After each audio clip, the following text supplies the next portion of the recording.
morning, students. You are welcome to today's class, and today we'll be talking about forces in equilibrium, and that is what we have been doing for the past 3 weeks. And the topic for today is moment of a force. So you are going to learn in today's class how to define moment and explain the concept of moment. Also, you will learn how to determine the moment of a particular force. Also, you will also learn how to state the principle of moment and how to apply this principle in solving everyday life. So, let's move forward. Forces can produce turning effects, and this is widely used in everyday life and in machine. So when a door, just an example, when a door is open, the force on the handle exerts the turning effect about the hinge.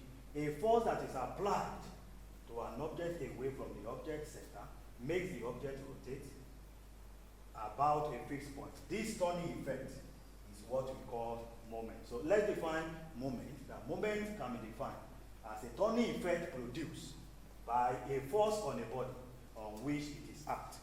And mathematically, we can define moment of a force as the product, that is the multiplication of force and the perpendicular distance of a point about which the moment is required and the line of action. So we can write in formula that moment equal to force multiplied by distance, where F is the force acting on the body and D is the perpendicular distance. Also, the direction of moment is very, very important. The direction of moment is defined. That is, a clockwise moment is usually considered as a positive sign, and anti-clockwise moment is considered as negative. You'll be needing that in solving problems on moment. Unit of moment. The unit of moment is Newton meter, and we also have it in feet here. So properties of moment. Pay attention that moment is a vector quantity.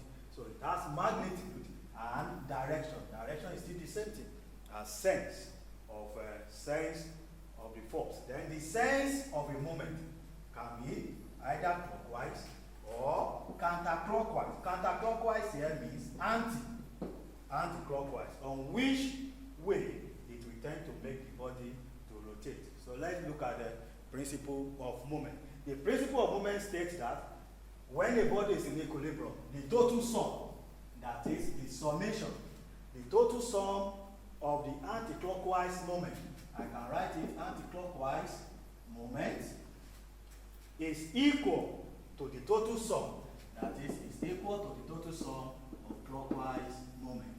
This is what the theorem is talking about. And this particular theorem, we can also call it a Varignon theorem also. So that is the principle of moment. Let's move forward. You can see the example. Look at this diagram. We have force F1 and force F2, and this is a pivot. So if you multiply, this is the force acting to this point, taking moment at this point. It is force times distance, and F2 in this direction, that is clockwise. This one is anti-clockwise. So that is F2 multiplied by D2, which is the perpendicular distance. Now to solve questions on moment, you need one or two things to do. The first one, that is the most important one, step here, is to draw the free body diagram. A free body diagram where you isolate it from any other body and sketch the outline. Number two is to locate all external forces by getting the magnitude and the direction. And this one includes the weight of what? Of the free body. Number three, locate and mark the unknown external forces and reaction. And number four, include all dimensions that indicate the location and the direction of the forces. So let's see example now. Look at this one now. The diagram here is the space diagram. Now you need to transform it into a free body diagram. You discover that we have already cancelled this one in the free body diagram.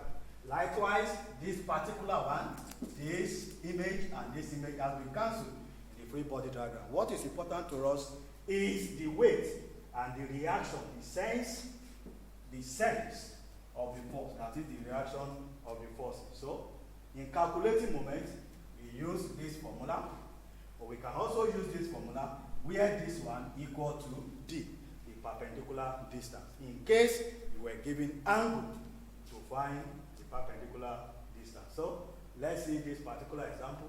A 450 vertical force is applied. You look at that question properly, and you discover that we have everything under the objective. So let's go to the Google Classroom and solve this particular example.